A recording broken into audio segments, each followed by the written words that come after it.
Assalamualaikum warahmatullahi wabarakatuh. Nama saya Ainur Nabila binti Nur Hisam. Nama saya Siti Hadijah binti Jamaluddin. Nama saya Siti Nur Azimah binti Wahab.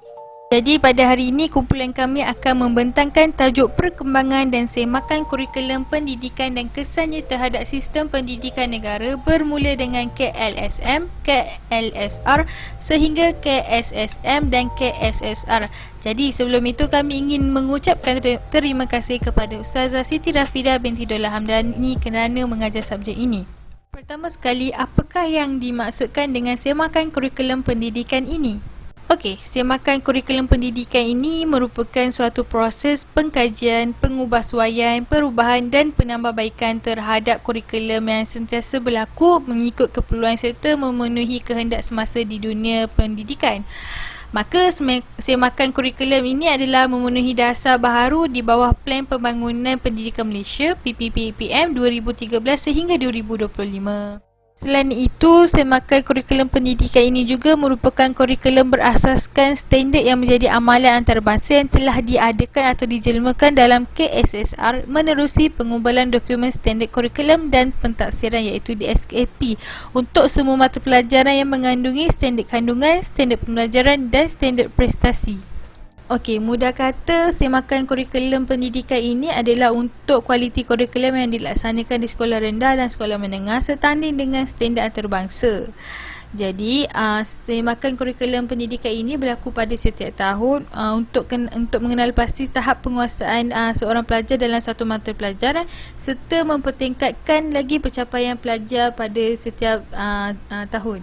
Okey, seterusnya kita masuk kepada hala tuju semakan kurikulum pendidikan. Yang pertama, melahirkan generasi masa depan yang seimbang dan harmoni dari segi intelek, emosi, rohani dan jasmani berdasarkan kepercayaan kepada Tuhan. Ini kita boleh lihat daripada falsafah pendidikan negara. Selain itu, melahirkan sifat terbuka, bertoleransi, percaya dan sanggup bekerjasama walaupun berbeza agama, bangsa, budaya dan bahasa. Masuk kat sini adalah semakan kurikulum pendidikan ini mengajar murid-murid supaya saling bantu-membantu, tidak mengira agama dan bangsa.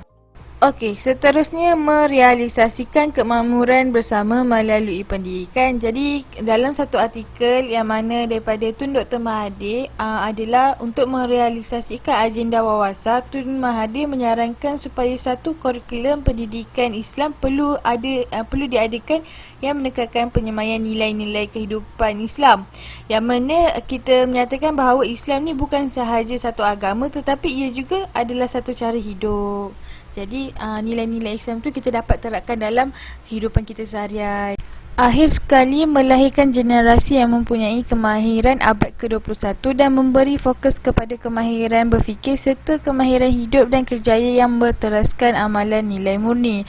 Jadi kat sini itulah dikatakan dengan hala tuju semakan kurikulum pendidikan supaya pelajar-pelajar ini dapat fokus pada kemahiran abad ke-21 yang mana lebih kepada banyak teknologi yang moden dan pembelajaran yang baharu. Seterusnya kita masuk kepada kepentingan semakan kurikulum. Okey, yang ni kita ambil salah satu subjek iaitu subjek pendidikan Islam lah. Yang mana kepentingan semakan kurikulum pendidikan Islam ni, yang pertama adalah pelajar mampu menghadapi dan mengatasi kesukaran dan mengatasi cabaran dengan kebijaksanaan, keyakinan, toleransi dan empati. Jadi kat sini betapa pentingnya semakan kurikulum ini dapat melahirkan pelajar yang bijaksana dan berkeyakinan dalam menghadapi cabaran bila dia nak menyelesaikan masalah tersebut lah. Seterusnya, pelajar dapat pengetahuan dan membentuk pemahaman yang luas dan seimbang merentasi pelbagai disiplin pengetahuan. Dan pelajar juga dapat menyuarakan dan meluahkan fikiran, idea dan maklumat dengan yakin dan kreatif secara lisan dan bertulis menggunakan pelbagai media dan teknologi. Kalau kita lihat kepentingan semakan kurikulum ini, ia bukan fokuskan pada pembelajaran sahaja, malah ia fokuskan pada kreativiti pelajar dan juga idea-idea pelajar dalam mencapai kemahiran abad ke-21. Seterusnya, kesan semakan kurikulum terhadap sistem pendidikan di negara. Yang pertama adalah mampu melahirkan generasi yang menghasilkan atau mencipta sesuatu yang baharu dan bernilai dengan menggunakan daya imajinasi secara asli serta berfikir tidak mengikut kelaziman. Jadi kesan semakan kurikulum ini, pelajar-pelajar bukan kepada pengetahuan saja, malah mereka dapat menghasilkan dan mencipta dan menyelesaikan masalah berdasarkan pengetahuan dan aras pemikiran mereka sendiri. Seterusnya, menjadikan sistem pendidikan Malaysia stabil serta melahirkan warga negara yang berketerampilan tinggi dan dapat menangani cabaran-cabaran global. Manakala pengguna ICT dalam pendidikan adalah selaras dengan dasar pembangunan negara. Jadi kita lihat sekarang ni standard kurikulum pendidikan di Malaysia, sekolah rendah dan sekolah menengah juga, kita dah banyak menerapkan teknologi dan kemahiran abad ke-21 kepada kurikulum sekolah rendah dan sekolah menengah supaya kita ni dapat mencapai standard antarabangsa dan kita dapat bersaing dengan dunia luar. Itu sahaja daripada saya. Baiklah, seterusnya kita kenal dulu kurikulum yang wujud di Malaysia. Mulanya ada KLSR, iaitu kurikulum lama sekolah rendah. Kemudian adanya KBSR, iaitu kurikulum baru sekolah rendah, dan kurikulum bersepadu sekolah rendah, dan yang terkini KSSR, iaitu kurikulum standard sekolah rendah. Kita lihat pula pada perkembangan semakan kurikulum. Kurikulum lama sekolah rendah atau singkatannya adalah KLSR. KLSR ini dilaksanakan sejak negara Malaysia mencapai kemerdekaan pada tahun 1957. Perkembangan sistem pendidikan KLSR ini terbahagi kepada 3, iaitu tahap pertama, tahap kedua dan tahap ketiga.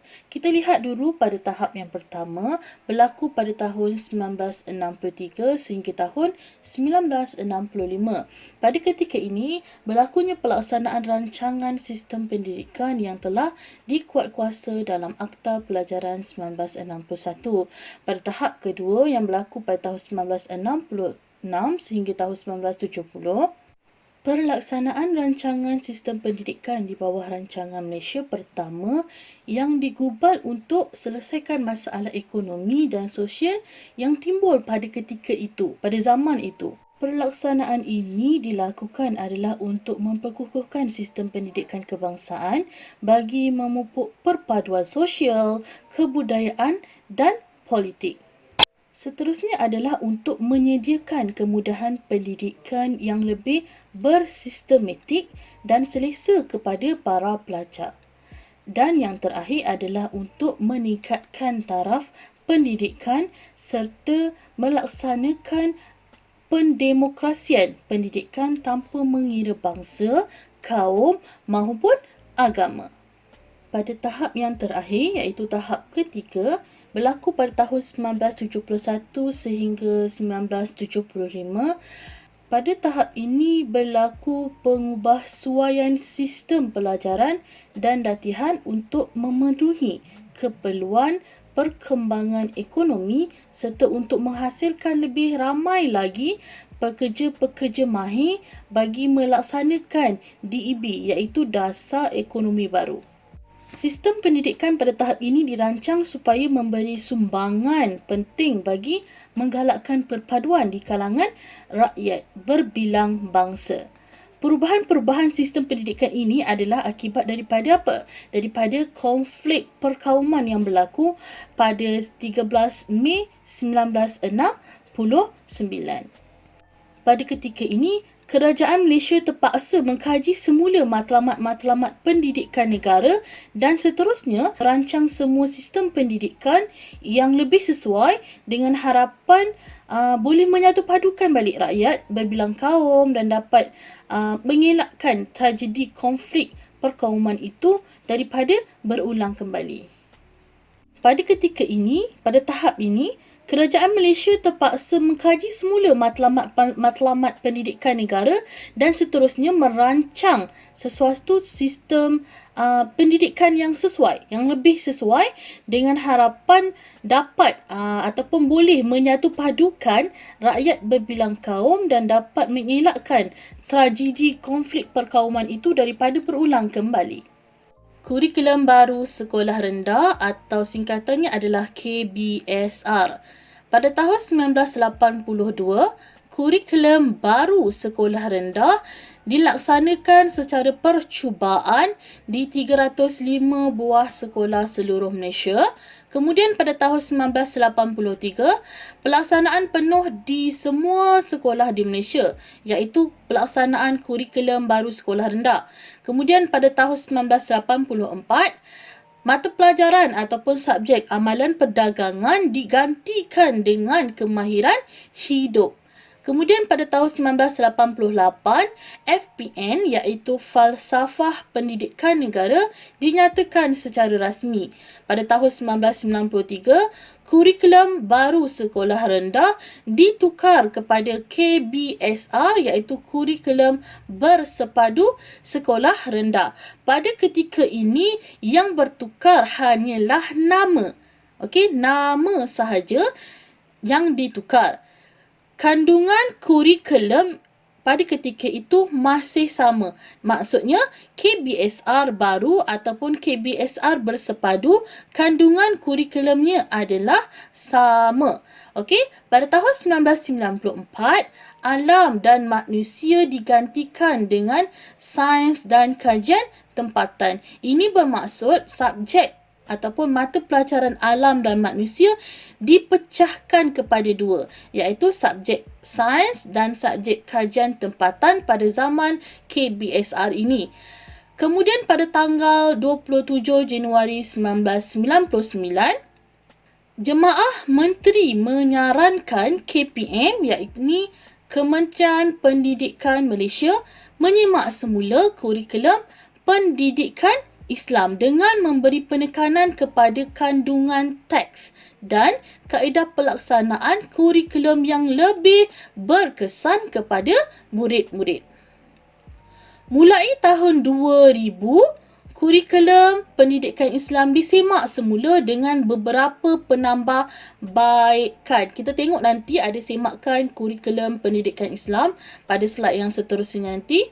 Yang terakhir pada tanggal 8 Mac 2001, Yang Amat Berhormat telah menerima beberapa saranan dari Jawatan Kuasa Semakan Sukatan Pelajaran mengenai ataupun yang mengatakan pada ketika itu pendidikan Islam sekolah rendah ini wajib dipelajari oleh semua murid tahun 1 hingga 6 yang beragama Islam.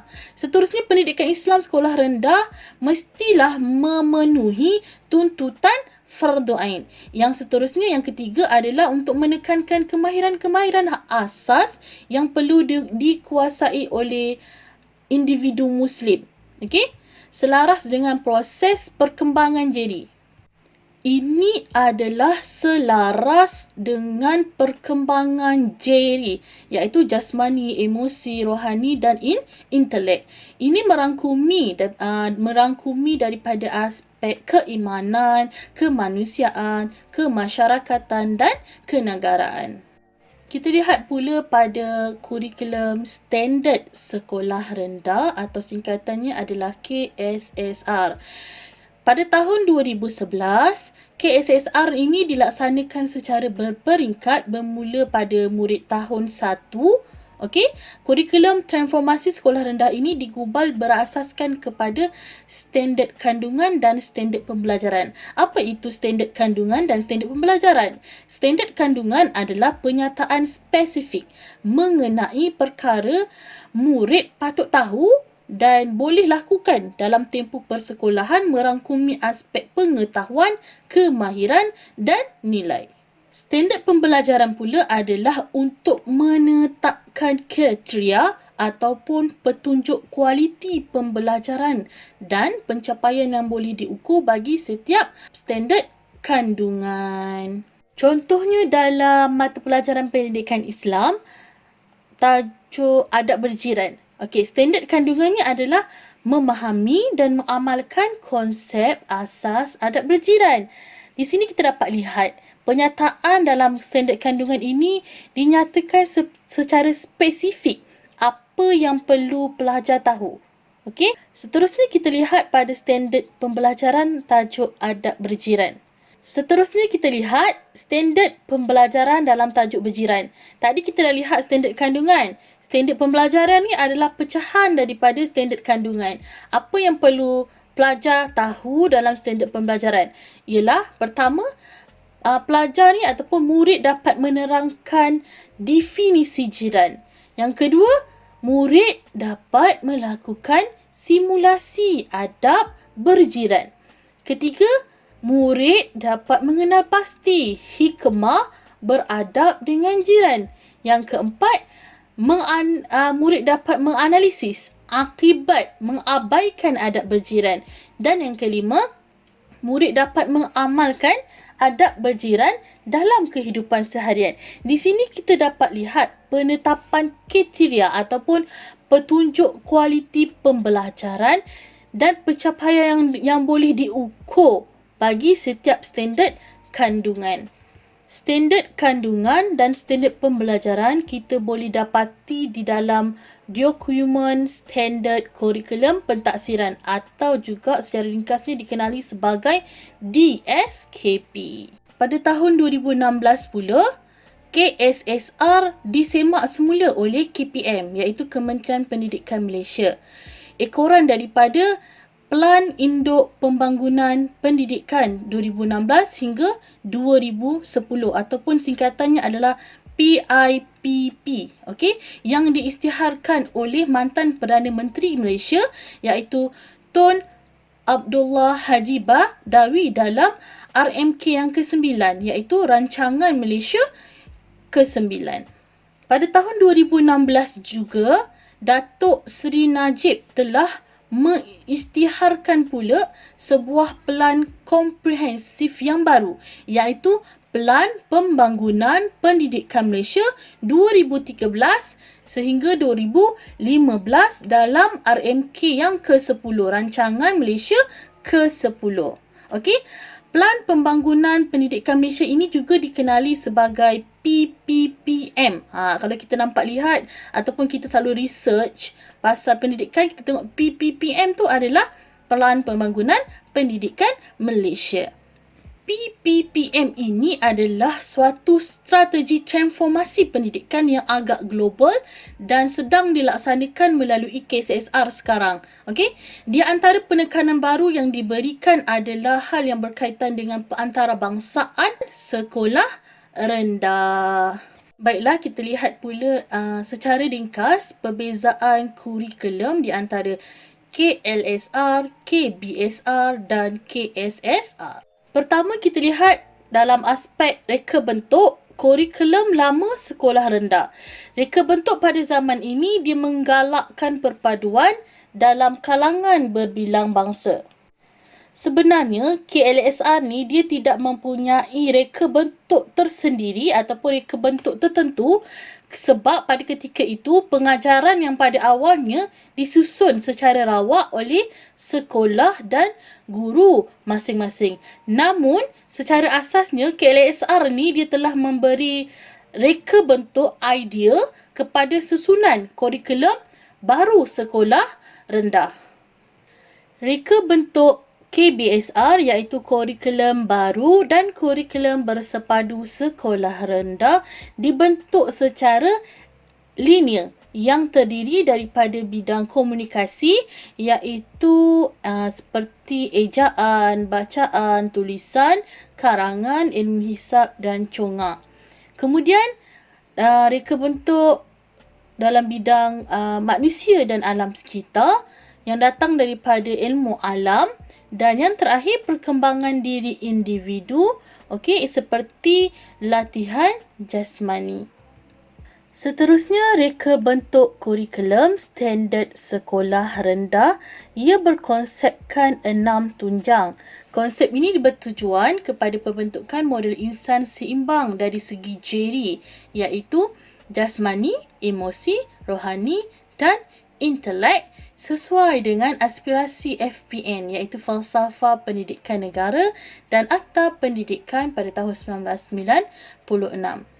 Modul berasaskan 6 tunjang iaitu komunikasi, kerohanian, sikap dan nilai, kemanusiaan, perkembangan fizikal dan estetika, sains dan teknologi dan keterampilan diri.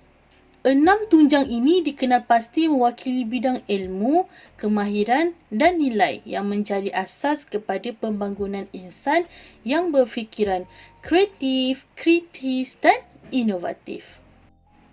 Aspek yang kedua adalah aspek elemen dan aspek yang ketiga adalah aspek fokus. Kita lihat dulu pada aspek yang ketiga. Pada zaman KLSR iaitu zaman kurikulum lama sekolah rendah, elemen yang diterapkan adalah pembelajaran melalui pendekatan hafalan secara langsung atau tidak langsung. Dan yang kedua, elemen yang diterapkan adalah kemahiran belajar. Kita lihat pula pada zaman KBSR, elemen yang diterapkan pada zaman ini adalah kemahiran berfikir secara kritis dan kreatif. Dan yang kedua adalah teknologi maklumat dan komunikasi atau secara ringkasnya TMK. Pada zaman KSSR, elemen yang diterapkan ada 3 iaitu elemen kreativiti dan inovasi, keusahawanan dan teknologi maklumat dan komunikasi. Sebenarnya pada zaman KBSR dan zaman KSSR ini wujudnya elemen yang sama iaitu elemen merentas kurikulum atau singkatannya adalah EMK. Okey, EMK ini ialah unsur nilai tambah yang diterapkan dalam proses PDP iaitu proses pengajaran dan pembelajaran selain yang diterapkan dalam standard kandungan yang ada dalam DSKP.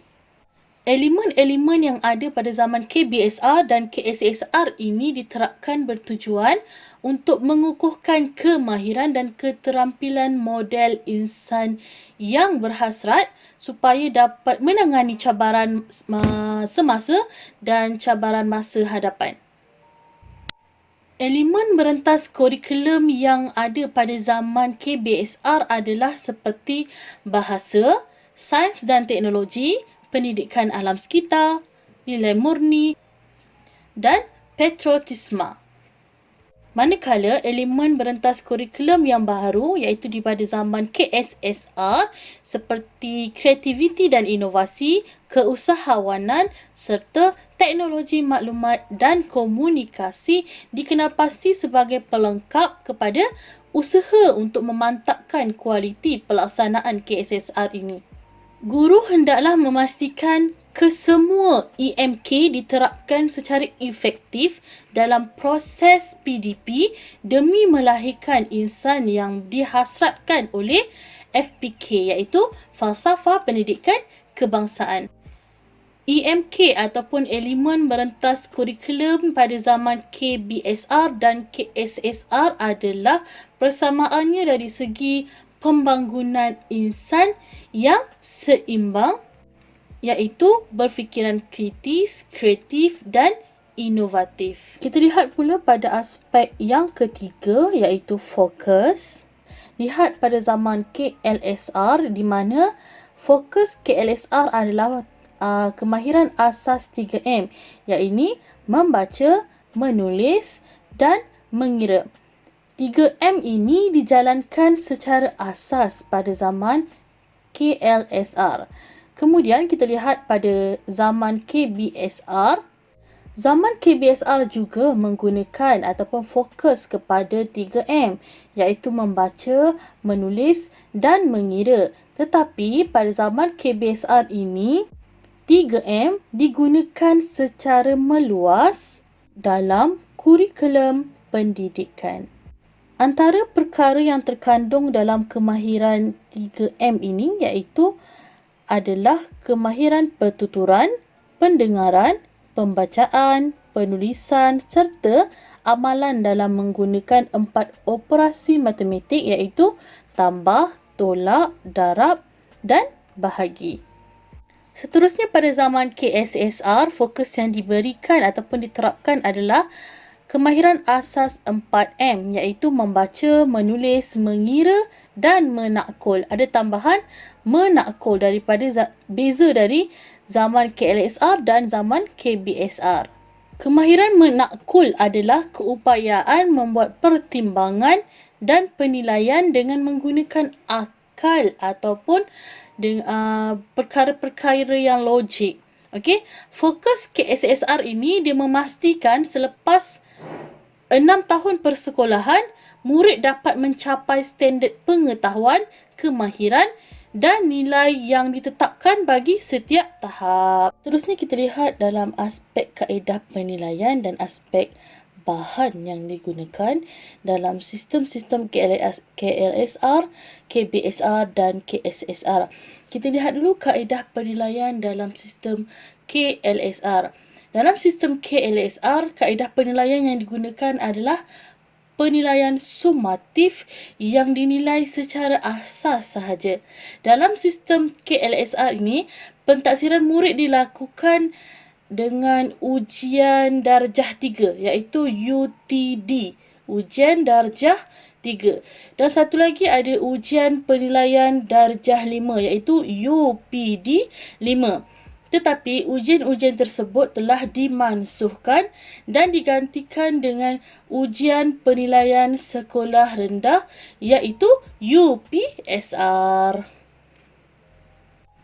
Kita lihat pula dalam sistem KBSR, kaedah penilaian yang digunakan menekankan kaedah penilaian sumatif secara umum dan penekanan formatif secara asas.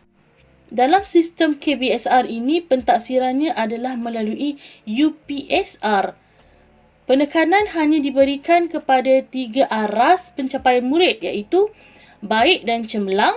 Yang kedua, sederhana dan memuaskan. Dan yang ketiga, lemah dan perlu usaha lagi. Kita lihat pula pada KSSR, kaedah penilaian yang digunakan adalah dia menekankan nilai dan formatif. Di dalam sistem KSSR, pentaksiran yang digunakan adalah band, iaitu bermula daripada band yang rendah iaitu band 1 sehingga band yang tertinggi iaitu band 6. Dalam sistem ini, murid tidak dibandingkan ataupun pencapaian murid tidak dibandingkan dengan murid yang lain seperti yang dilaksanakan dalam sistem KBSR. Kerana dalam sistem KSSR ini dia menganggap setiap murid adalah entiti unik. Maksudnya setiap murid mempunyai identiti tersendiri, mempunyai keunikan tersendiri. Pada penghujung pengajian pelajar-pelajar atau murid-murid tahun 6 dalam sistem KBSR dan KSSR, mereka akan menghadapi ujian pencapaian sekolah rendah iaitu UPSR. Sistem penilaiannya adalah sama dalam sistem KBSR dan KSSR, yang berbezanya cuma pada sistem pentaksiran, di mana pada KBSR digunakan 3 peringkat aras tadi yang saya sebutkan tadi, dan dalam KSSR dia menggunakan band 1, band 2, band 3, band 4, band 5 dan band 6. Aspek yang terakhir adalah bahan kurikulum.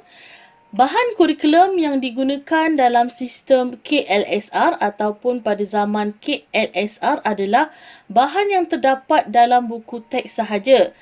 KBSR pula, bahan kurikulumnya adalah sukatan pelajaran dan huraian sukatan pelajaran. Sukatan dan huraian pelajaran ini digunakan sebagai istilah kurikulum oleh Pusat Perkembangan Kurikulum atau secara ringkasnya adalah PPK. Manakala dalam sistem KSSR, bahan kurikulum yang digunakan adalah Dokumen Standard Curriculum atau DSK. Istilah ini diganti dengan DSK iaitu Dokumen Standard Curriculum yang digunakan oleh Bahagian Pembangunan Kurikulum iaitu BPK. Bahan kurikulum KBSR dan KSSR dihasilkan oleh badan yang sama iaitu Kementerian Pendidikan Malaysia. Yang berbeza cuma PKK iaitu Pusat Perkembangan Kurikulum ditukar nama kepada PBK, Bahagian Pembangunan Kurikulum pada tahun 2008. Mari kita lihat not di bawah jadual iaitu sumatif dan formatif. Sumatif adalah suatu jenis ujian formal atau tidak formal untuk mengesan tahap penguasaan dan kemajuan pembelajaran murid. Manakala sumatif adalah suatu jenis ujian formal untuk mengesan tahap pencapaian murid dalam sesuatu peringkat persekolahan. Manakala formatif adalah satu jenis ujian formal atau tidak formal yang untuk mengesan tahap penguasaan dan kemajuan pembelajaran murid.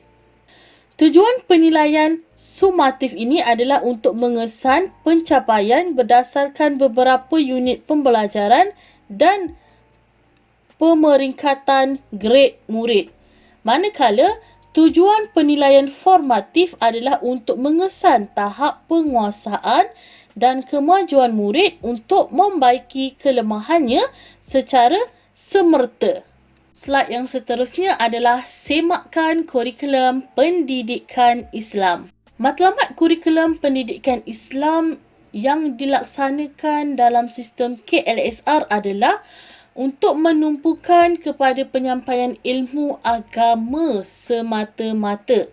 Okey, pada sistem KLSR ini dia tidak menekankan amalan dan penghayatan dalam pembelajarannya. Kita lihat pula pada zaman ataupun sistem KBSR.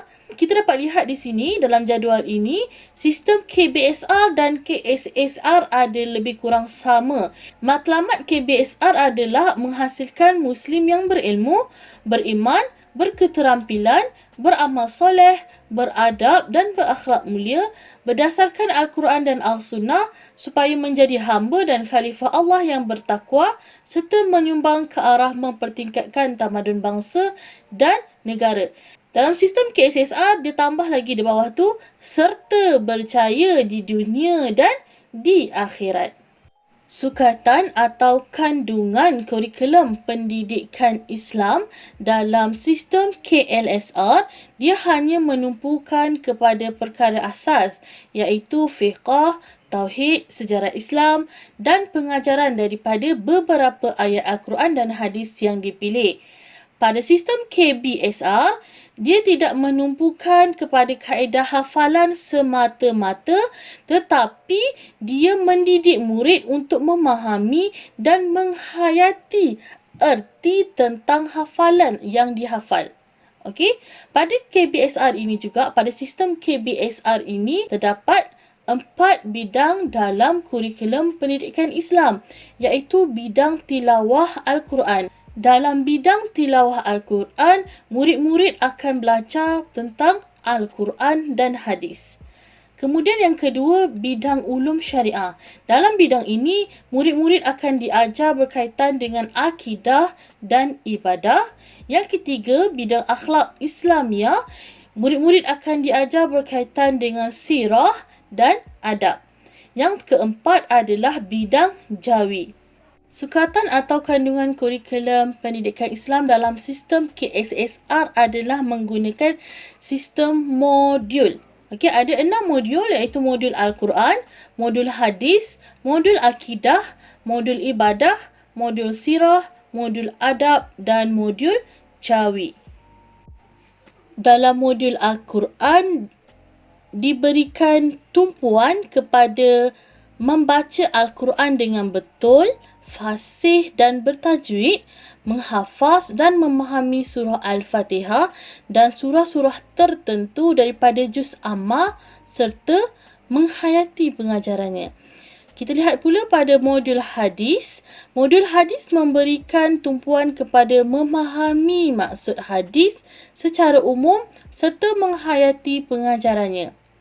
Modul akidah adalah memberi tumpuan kepada pembentukan akidah, sikap dan tanggungjawab terhadap Allah Subhanahu Wa Taala, pemahaman akidah yang sahih dan pengaplikasi tuntutan akidah dalam kehidupan seharian. Modul ibadah ini memberikan tumpuan kepada memahami dan menghayati cara beribadah yang ditentukan oleh Allah Subhanahu Wa Taala dan melaksanakannya dalam kehidupan seharian. Modul sirah memberikan tumpuan kepada memahami sirah Rasulullah sallallahu alaihi wasallam dan mengambil iktibar daripadanya serta mengaplikasikan dalam kehidupan seharian. Modul adab pula memberi tumpuan kepada menghayati tata cara perhubungan manusia dengan Allah, manusia sesama manusia dan manusia dengan alam sekitar. Modul yang terakhir adalah modul jawi. Modul ini memberikan tumpuan kepada kemahiran membaca dan menulis jawi serta mempelajari asas seni khat. Tujuan atau sasaran. Dalam sistem KLSR, pengajian hanya untuk ilmu dan fakta sahaja untuk peperiksaan.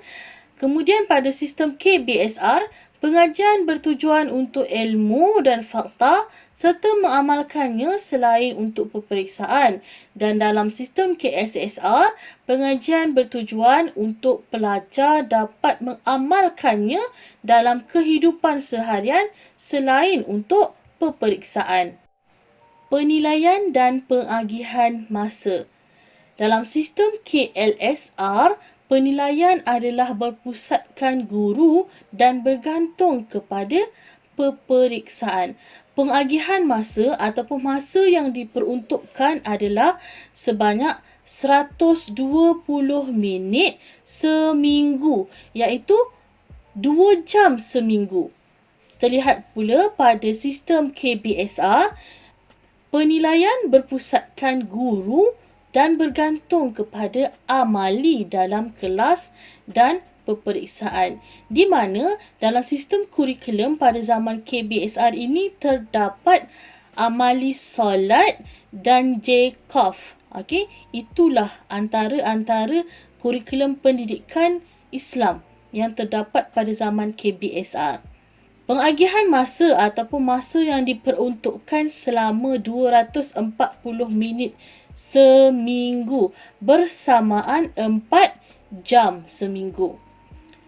Kita lihat pula pada sistem KSSR, iaitu zaman KSSR, penilaian berpusatkan pelajar dan bergantung kepada penilaian dalam kelas seperti amali, kelakuan dan kerja serta penilaian melalui peperiksaan.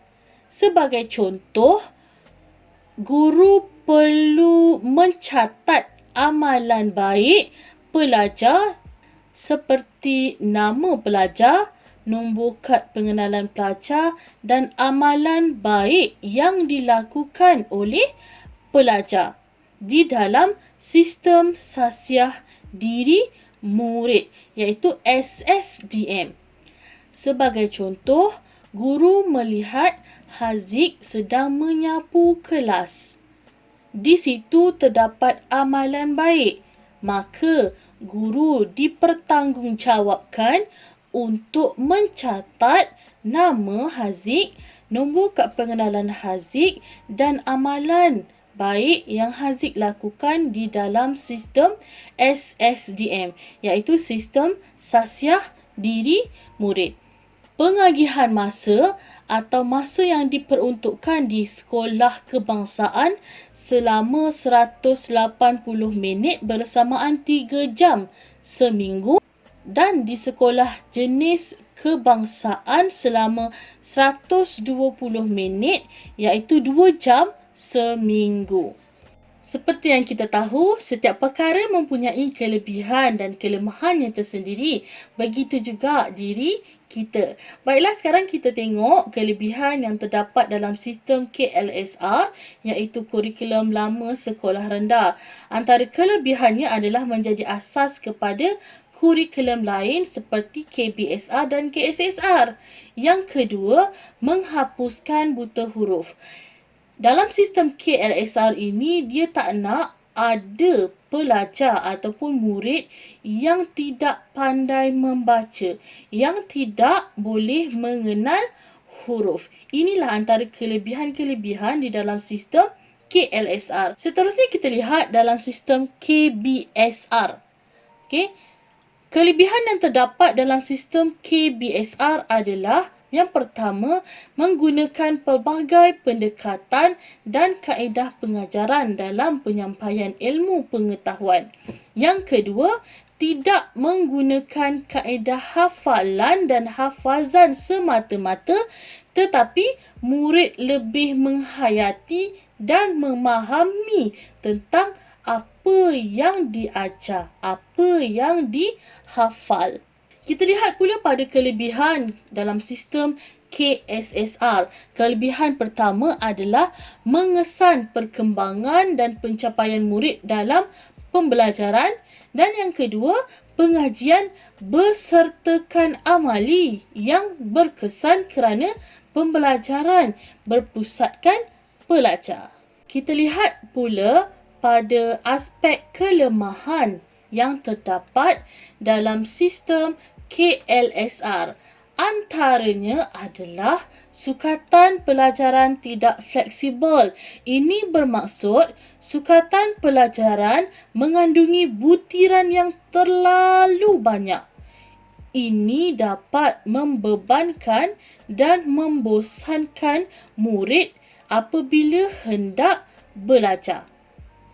Yang kedua, isi kandungan sukatan pelajaran kadang-kala berulang dan tidak ada kaitan antara mata pelajaran atau antara darjah. Maksudnya tak sama. Di sini bermaksud sukatan pelajaran yang dibina tidak patut diajar pada peringkat darjah tersebut. Yang ketiga, pengajaran dan pembelajaran lazimnya berdasarkan buku teks semata-mata. Ini menghadkan penggunaan teknik dan bahan pengajaran lain yang lebih menarik dan berkesan. Yang terakhir, guru dan murid menghabiskan sukatan pelajaran untuk peperiksaan. Guru dan murid tergesa-gesa nak menghabiskan sukatan pelajaran, terutamanya apabila datangnya musim peperiksaan. Kelemahan dalam sistem KBSR pula, yang pertama adalah kesepaduan pengetahuan, kemahiran dan nilai tidak tercapai sepenuhnya. Yang kedua, pembelajaran tanpa penyerapan penghayatan. Ia hanya menerapkan kepada fakta dan amali. Yang ketiga, mengurangkan keberkesanan usaha ke arah membangunkan insan yang berilmu, berketerampilan, berdaya saing, berkemahiran dan mempunyai jati diri. Yang terakhir, kelemahan dalam sistem KSSR. Pertama adalah pengajian agama berkurang kerana kita dapat lihat peruntukan masa yang diberikan semakin berkurang berbanding pada zaman ataupun pada sistem KBSR. Yang kedua, masa yang diperuntukkan tidak mencukupi. Kesan daripada apa yang saya bentangkan sebentar tadi, kurikulum lama sekolah rendah adalah asas yang telah mereka bentuk kurikulum baru sekolah rendah. Kurikulum baru sekolah rendah ternyata amat berbeza dengan KLSR disebabkan banyak penambahan mata pelajaran dilakukan pada sistem kurikulum baru sekolah rendah. Kurikulum bersepadu sekolah rendah hanyalah susulan penambahbaikan kepada kurikulum baru sekolah rendah. Cuma pendekatan dan susulan kurikulum bersepadu sekolah rendah telah dibuat secara lebih bersepadu, berangkai dan menyeluruh yang diubah suai dari kurikulum baru sekolah rendah tadi. Kurikulum standard sekolah rendah mempunyai banyak persamaan dengan kurikulum bersepadu sekolah rendah. Cuma KSSR adalah satu penambahbaikan dan pengubahsuaian yang berterusan kepada kurikulum bersepadu sekolah rendah dan kini dinyatakan dalam bentuk standard dan dijadikan piawaian pendidikan dengan beberapa penambahan. Kurikulum sebenarnya ialah panduan untuk guru mencapai matlamat yang disasarkan oleh negara. Pada dasarnya, kurikulum terkini yang dibentuk mempunyai motif untuk mencapai dasar dan hasrat negara bagi membentuk integrasi nasional dalam kalangan murid yang berbilang kaum, agama dan bangsa untuk bersatu padu melangkah bersama ke era globalisasi dunia tanpa sempadan yang ternyata lebih mencabar. Seterusnya, saya akan sambung dengan kurikulum sekolah menengah iaitu terbagi kepada 3 peringkat, KLSM, KBSM dan juga KSSM. Okey, yang pertama kita lihat kurikulum lama sekolah menengah ataupun KLSM. Okey, KLSM ni telah dilaksanakan sejak negara Malaysia mencapai kemerdekaan iaitu hasil daripada Ordinan Pelajaran 1957. Okey, kandungan KLSM ni berfokus kepada sukatan Eropah dan negara-negara timur. So, kurikulum yang dianjurkan adalah oleh orang Inggeris dan buku teks yang berorientasikan buku bahasa Inggeris yang ditulis oleh penulis barat dengan tujuannya menyemai dan memupuk semangat kebangsaan terhadap negara.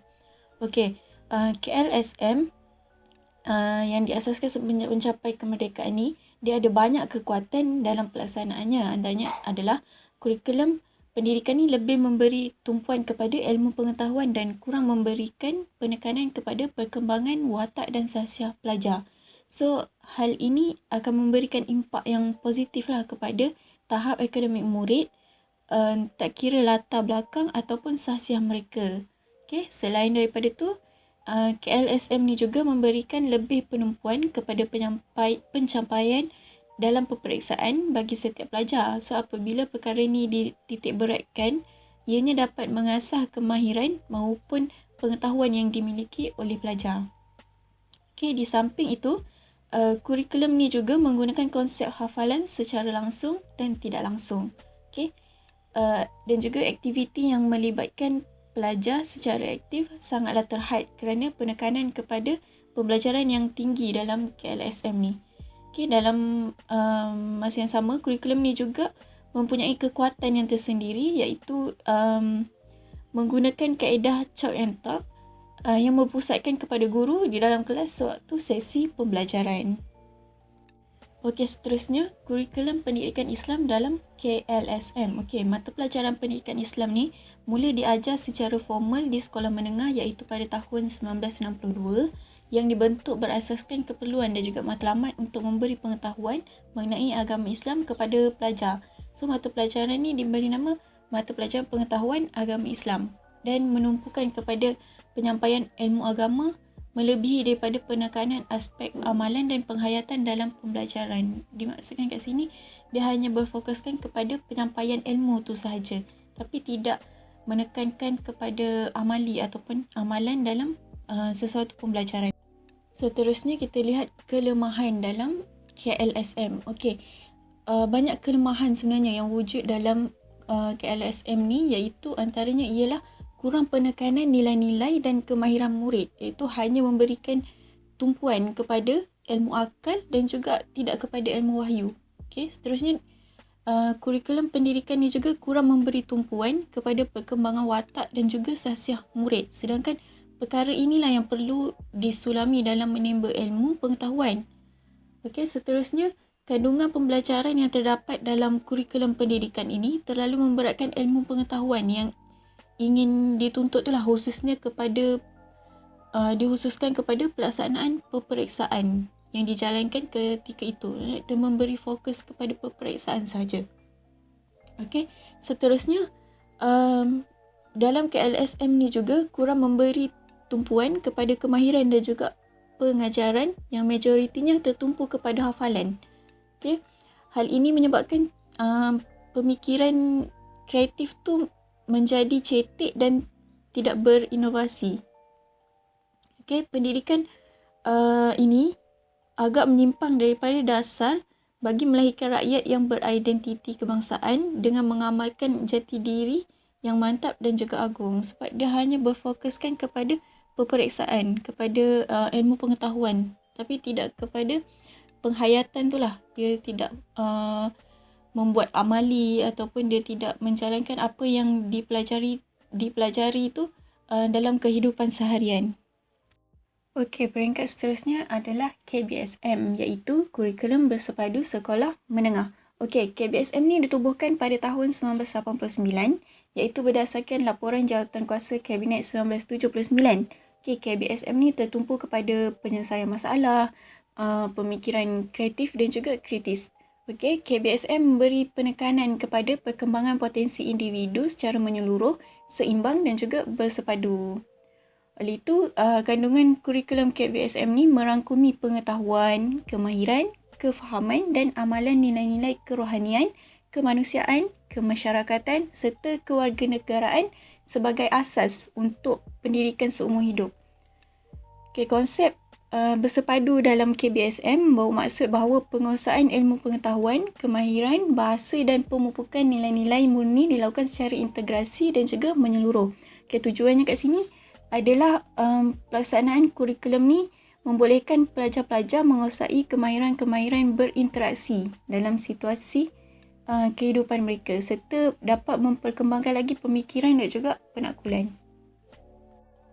Okey, seterusnya kita lihat kurikulum pendidikan Islam dalam KBSM. Okey, yang pertama sekali adalah apa matlamat kurikulum pendidikan Islam dalam KBSM tu? Okey, matlamatnya adalah untuk menghasilkan Muslim yang berilmu, beriman, berketerampilan, beramal soleh, beradab dan berakhlak mulia, iaitu berdasarkan Al-Quran dan As-Sunnah sebagai hamba dan khalifah Allah yang bertakwa dan menyumbang kepada tamadun bangsa dan negara.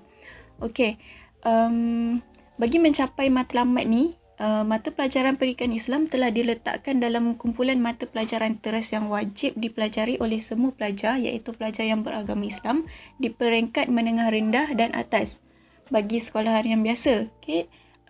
Di samping tu, pelajar-pelajar juga berpeluang mengambil mata pelajaran pendidikan Al-Quran dan As-Sunnah, pendidikan syariah Islamiah, tasawur Islam dan juga bahasa Arab tinggi sebagai mata pelajaran pilihan di peringkat menengah atas. Okey, seterusnya kita lihat objektif kurikulum pendidikan Islam dalam KBSM. Okey, terdapat 8 objektif, iaitu yang pertama, membaca ayat-ayat terpilih daripada Al-Quran dengan betul, fasih, mahir dan bertajwid untuk memperkukuhkan minat dan amalan membaca Al-Quran. Okey, yang kedua, menghafal ayat Al-Quran yang terpilih untuk menambah bacaan dalam solat dan amal ibadah harian. Yang ketiga, memahami maksud beberapa ayat Al-Quran dan hadis yang dipelajari serta menghayati pengajarannya, iaitu sebagai sumber hukum dan panduan pelajar mukmin. Okey, yang keempat, memantapkan keyakinan pegangan akidah Islamiah serta menghidupkan konsep tauhid secara sedar dalam keseluruhan amalan dan menjadi benteng keagamaan bagi diri setiap pelajar. Yang kelima, memperkukuh dan mempertingkatkan amalan ibadah fardu ain serta memahami sumbangan fardu kifayah, iaitu sebagai kewajipan umat Islam menyumbang kepada kemajuan hidup di dunia dan juga di akhirat. Okey, seterusnya yang keenam, memahami dan mengambil iktibar daripada Sirah Nabawiyah, Khulafa Ar-Rashidin dan tokoh-tokoh Islam, iaitu sebagai asas pembentukan dan pembangunan insan yang cintakan agama dan juga menyumbang ke arah pembangunan tamadun bangsa dan negara. Okey, yang ketujuh, berakhlak mulia dan mengamalkan nilai-nilai murni sebagai tunggak budaya bangsa dan bermaruah. Okey, yang terakhir, iaitu yang ke-8, membaca dan menulis jawi melalui penggunaannya dalam pengajaran dan pembelajaran pendidikan Islam sebagai warisan amalan budaya bangsa akan terus diperkukuhkan. Okey, seterusnya kita lihat kandungan kurikulum pendidikan Islam dalam KBSM. Okey, kandungan kurikulum pendidikan Islam ni dibahagi kepada 4, iaitu bidang pembelajaran tilawah Al-Quran dan hadis, bidang pembelajaran ulum syariah, bidang pembelajaran adab berteraskan akhlak Islamiah dan juga jawi.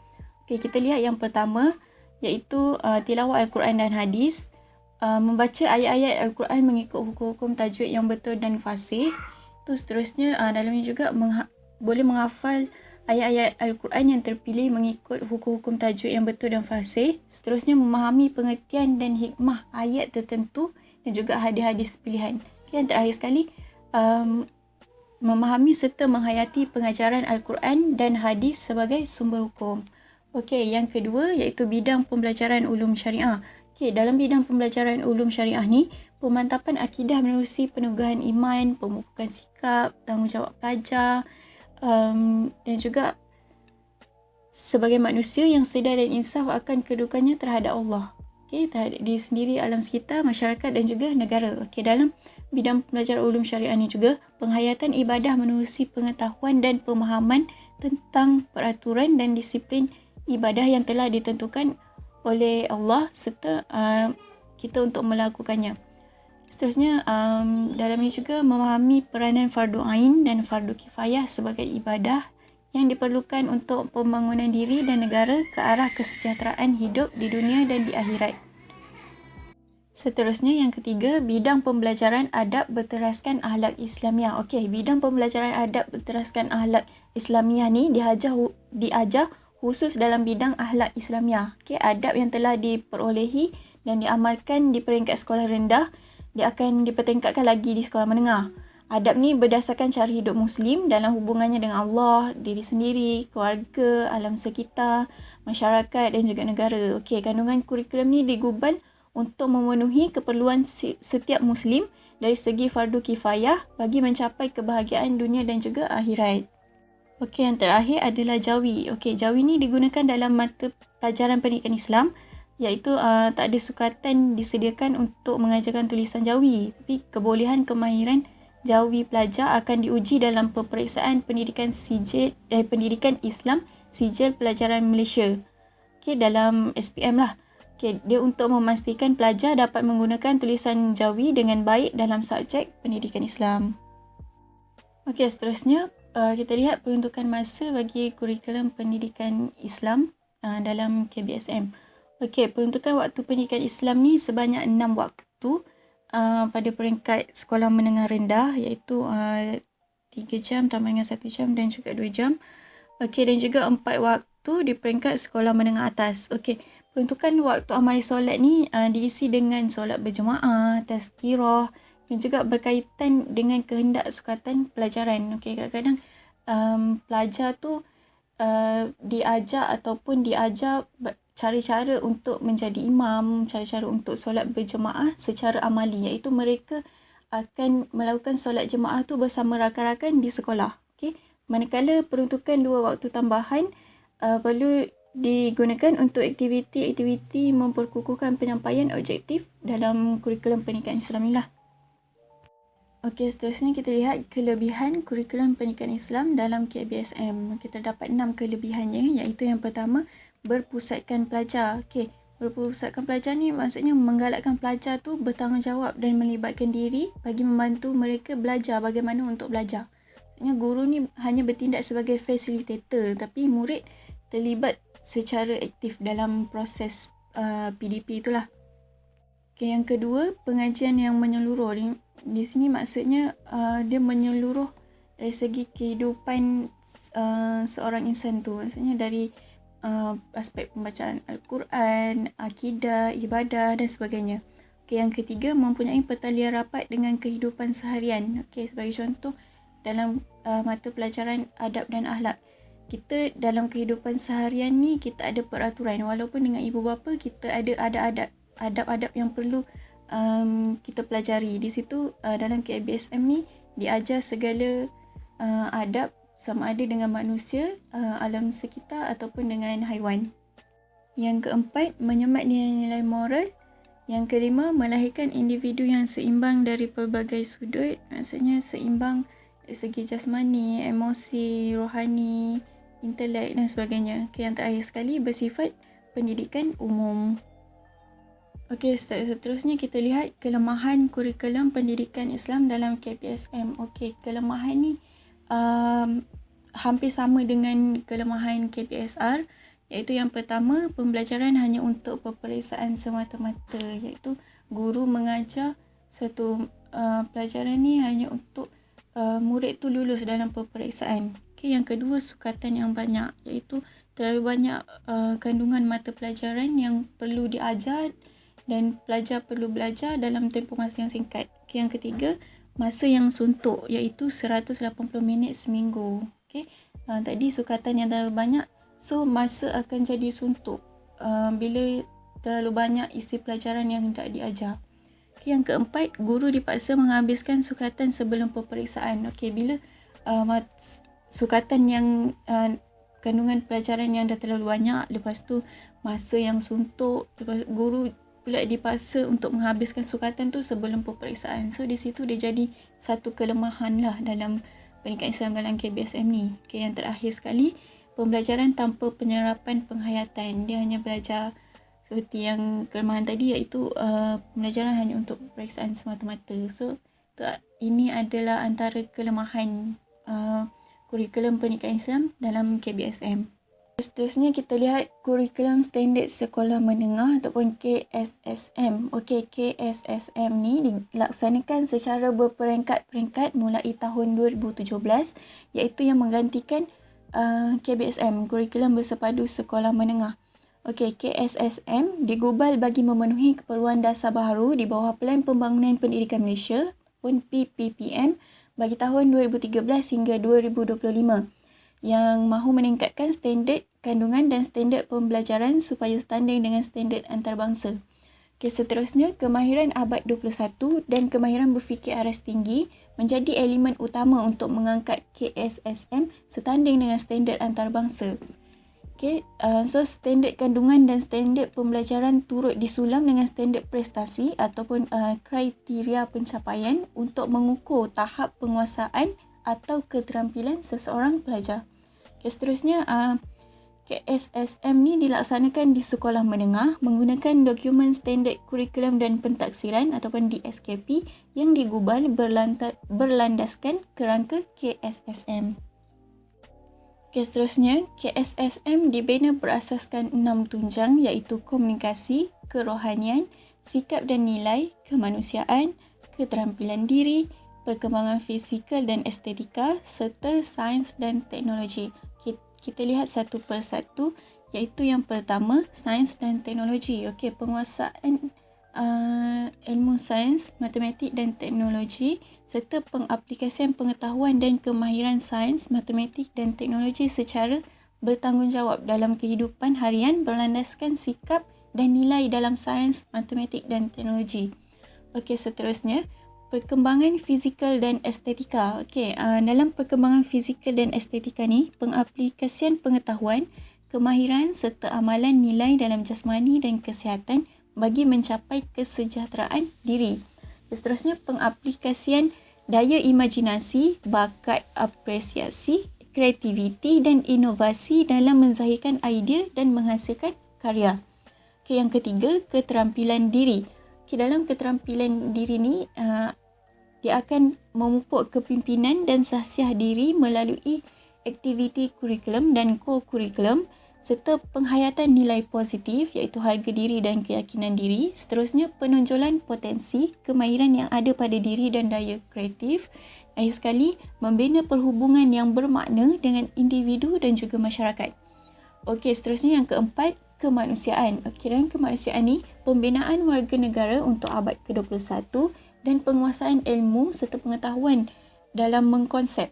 Itu perkembangan kemahiran intelektual, penghayatan nilai asas demokrasi dan pembinaan kemahiran menyelesaikan masalah. Okey, seterusnya yang kelima, kerohanian, sikap dan nilai.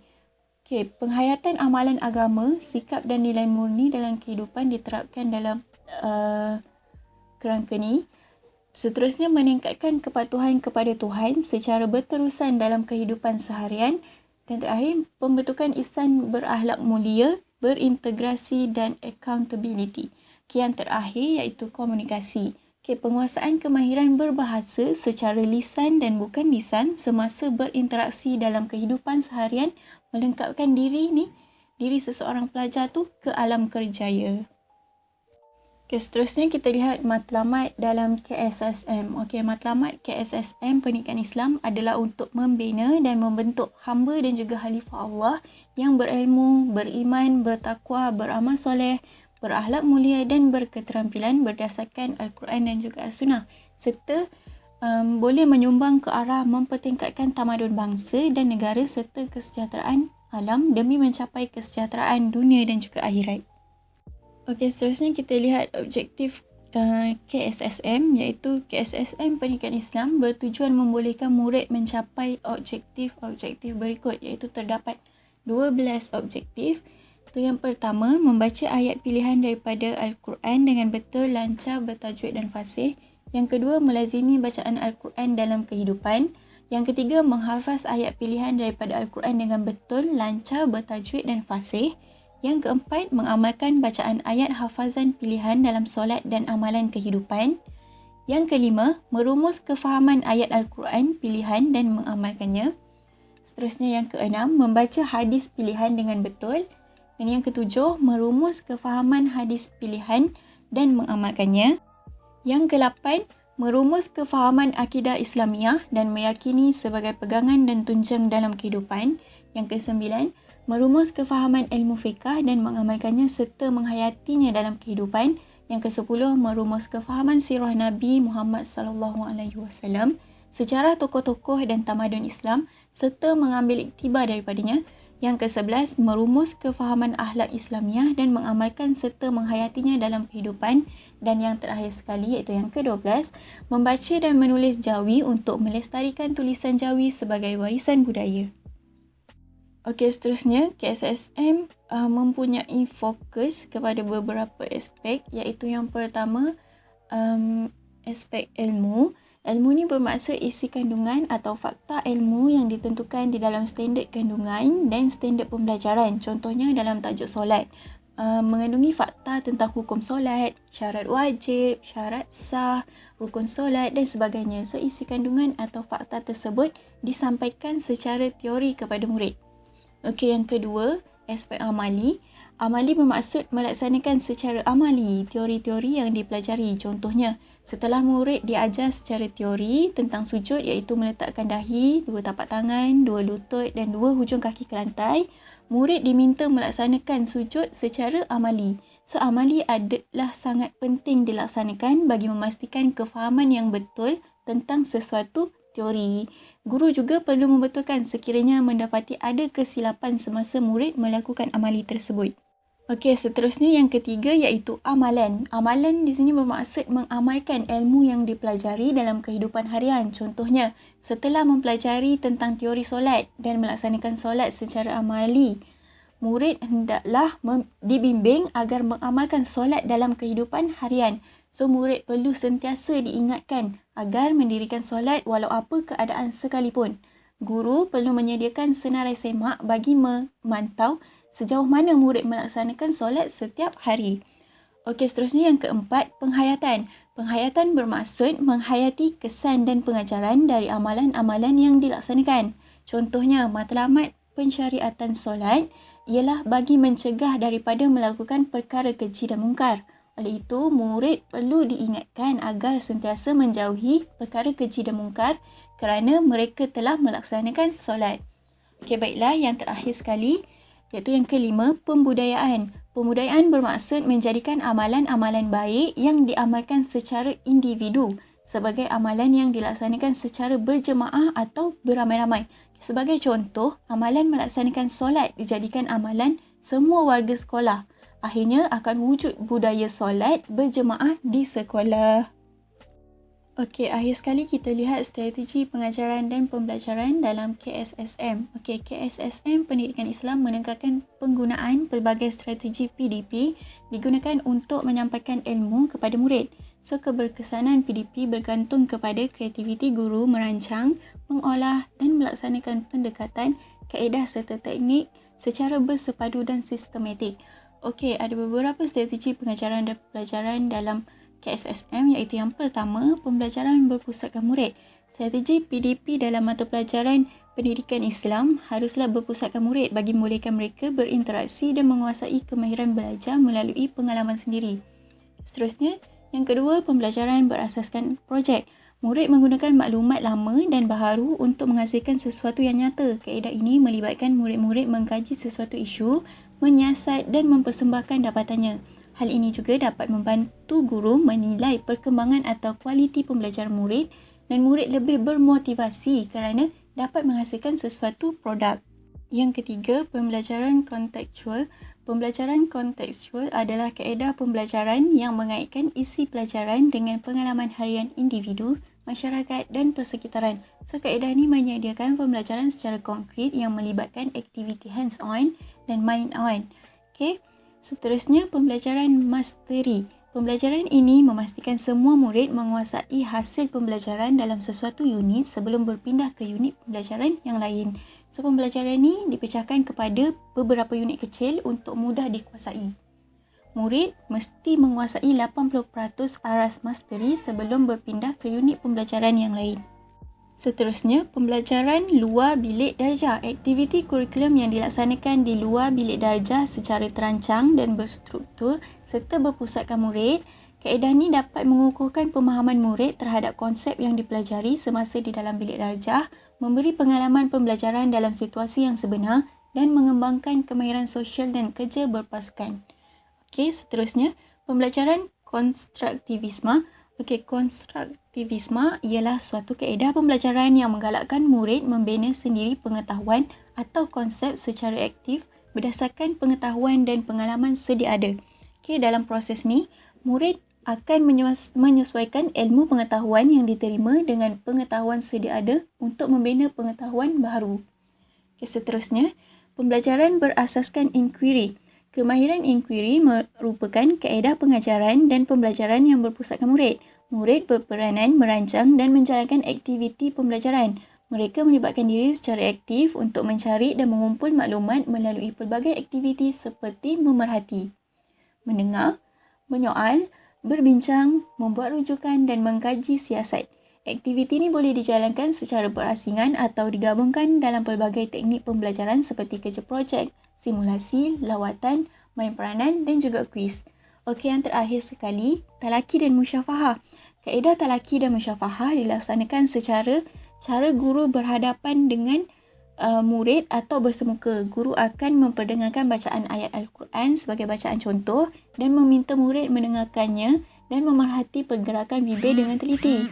Setelah bacaan itu diulang oleh guru beberapa kali, guru meminta murid membacanya dan guru mendengar dengan teliti dan membentukkan bacaan murid sama ada dari segi makhraj dan hukum tajwid. Okey.